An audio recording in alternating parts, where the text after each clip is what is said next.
দৈত্য ব্রাহ্মণ এক মথুরায় ছিল, না দেখে সুখের মুখ দুঃখে কাল গেল। একদা ব্রাহ্মণ সেই ভূমিয়া নগর, ভিক্ষা না পাইয়া কিছু হইয়া কাতর, তরুতলে বসিলেন বিষণ্ণ বদনে, রোদন করেন কত দুঃখ ভাবি মনে। দয়ালু হইয়া চিত্তে সত্য নারায়ণ, ফকিরের রূপ ধরি দিলা দর্শন। বিপ্রে বলেন শোনো দ্বিজ মহাশয়, কি হেতু রোদন করো বসিয়া ধরায়।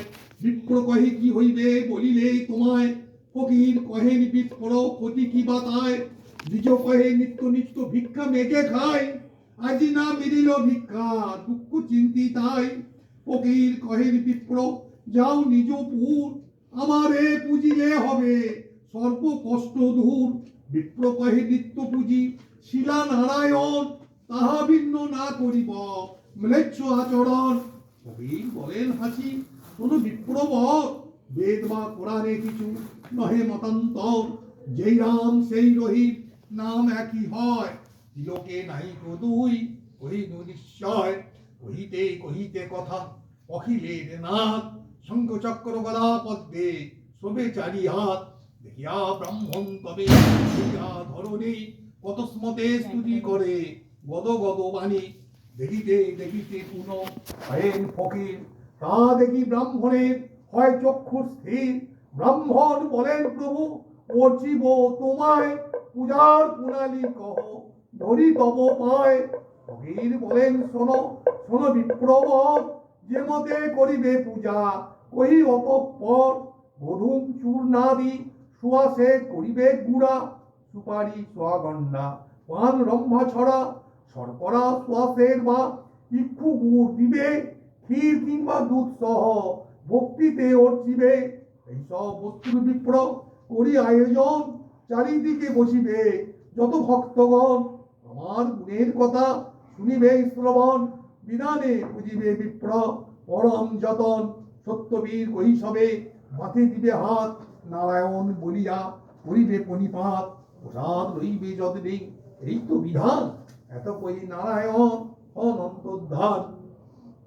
শুনি ভাবে গত গত বিপ্র পুলকিত, ভ্রমিতে ভ্রমিতে গৃহে হন উপনীত। ব্রাহ্মণী শুনিয়া হন হর্ষে নিমগ, সিন্নিয়াদি করিলেন যত আয়োজন। যথাবিধি অর্চিলেন নারায়ণ পদ, রাতারাতি হয় গৃহে অতুল সম্পদ। ইয়া দেখি গ্রামবাসী কাটুরিয়াগণ, ভক্তি করে নিজ বরে জিজ্ঞাসে তখন। শুনি দ্বিজ বলিলেন বিধান সমস্ত, কাটুরিয়াগণ শুনি হয় বড় ব্যস্ত। সিন্নিয়াদি কইল তারা বৃহিত প্রকারে, কষ্ট দূর হইল হর্ষ সব ঘরে ঘরে।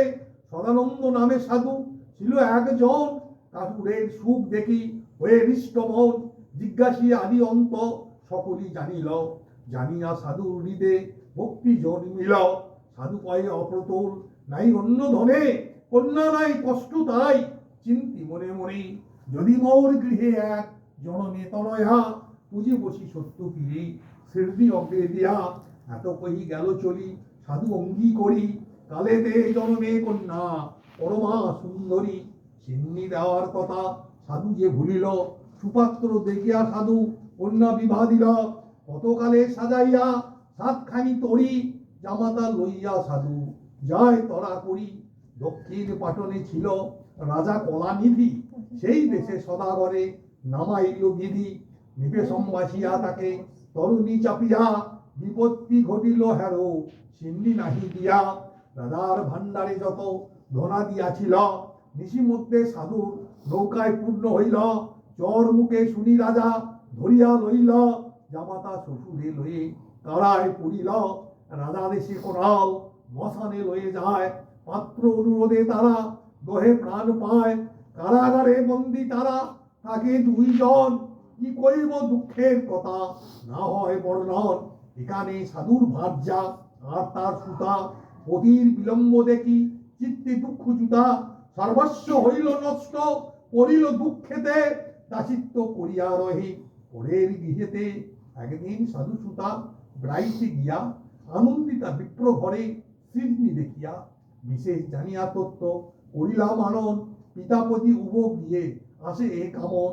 তারপর গেল হরে সাধু তনয়া, সত্য নারায়ণের তাহে জন দিল দয়া শ্বশুর জামাতা যথা বন্দি কারাগারে শব্দে কন নারায়ণ সেই নিপবরে শোনো শোনো ওয়ে রাজা আমার বচন কলিকালে পূজ্য আমি সত্যনারায়ণ সদাগর আত্মা স্নেহের জামাই বিনা দোষে বন্দি আছে দোষ কিছু নাই রজনী প্রভাত হলে দুই সদাগরে 10 গুণ ধন দিয়া তুষিবে সাদরে বলিতে বলিতে হইল মোহন মূরতি স্বপ্ন হেরি চমকিয়া ওঠে নরপতি প্রাতকালে উঠি রাজা সবার বচন আনাইল কারা হইতে দুই সদাগর বচন ভূষণ আর বহু ধন দিল সাধুরে সন্তুষ্ট করি বিদায় করিল 10 গুণ ধন লবি নাই দিল ভরা দেশেতে যাইতে সাধু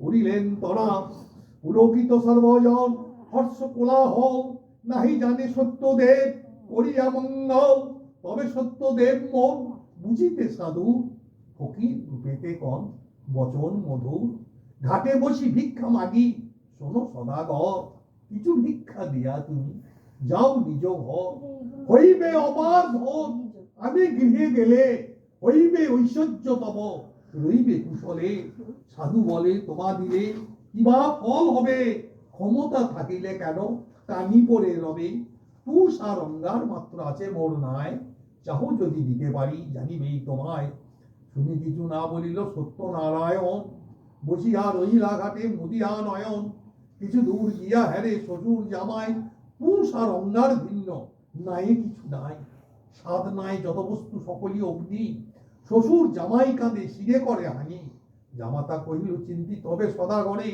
এ ঘটনা ঘটিল ভিক্ষা না দিয়া ফকিরে সেজন সামান্য নয় বুঝি অনুমানে চলো চলো ধরি গিয়া তাহার চরণে এত শুনি সদাগর ফিরাইল তরি কোন সেই ঘাটে যায় অতি তরা করি হেরিল ফকির তথা আছেন বসিয়া দুজনে পড়িল গিয়া পদেতে ধরিয়া অপরাধ ক্ষম করো এবে দয়া নরাধম হেরি দেহ চরণের ছায়া আসিয়া ফকিরে বলে নাই গিয়ে চড়ো ওরার ভিখারি আমি পায়ে কেন ধরো কাঁদিতে কাঁদিতে তবে বলে দুই জন কুকর্ম করেছি ক্ষম করো নারায়ণ না মানি আসেননি ভুল হয়েছে আমার অপরাধ হইয়াছে পদেতে তোমার হইলাম সত্যই বলি দাঁড়ায়ে তোমার সেই স্বর্ণ চিনি ঘরে দিব গিয়ে সত্যনারায়ণ তবে সদয় হইল অনতি করিয়া সাধু নাইতে চড়িল উত্তরিল ঘাটে সাধু হইল কোলাহল সাধুর গেহিনী সুতা শুনি কৌতূহল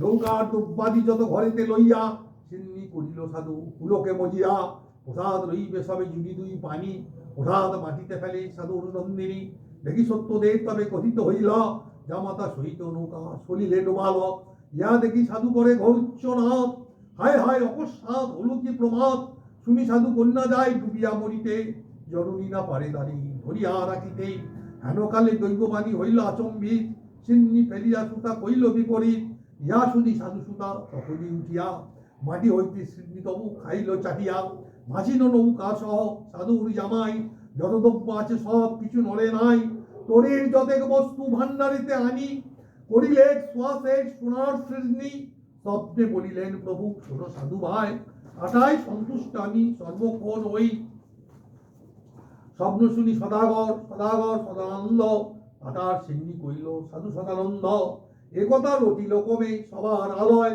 ভক্তিতে পুজিলে বাঞ্ছা আশু সিদ্ধ হয় ভক্তিযুক্ত হয়ে যেবা সত্য পীরে করে সেবা হয় তার পূর্ণ মনস্কাম ওই সম্পদ বাড়ে পূজা করে সত্যবীরে অন্তিমুখে পায় মোক্ষধাম কবর ভাবিয়া মনে বুঝে সত্য নারায়ণে রবীন্দ্র বাঞ্ছা পূর্ণ হয় তার এই সত্যনারায়ণ কত কথা সমাপ্ত। ওম পূর্ণমাদাঃ